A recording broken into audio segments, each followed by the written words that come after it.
Hey everyone, I wanted to show you how I hooked up my Vixen train horns on my truck here. 1/4 inch airline comes with these horns, but I went ahead and put a 3/8 inch airline on them.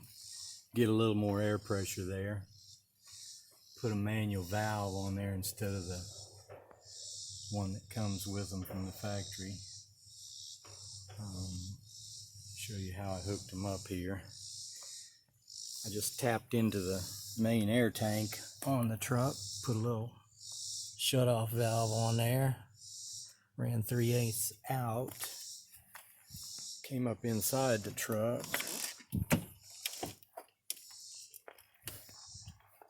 put my little manual valve right here on the sidewall, easy to get to.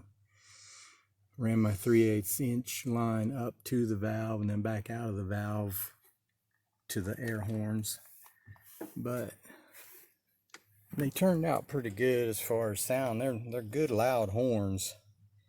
Not quite as low pitch as what I would like, but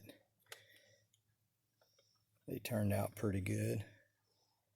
Show you a little bit of how they sound.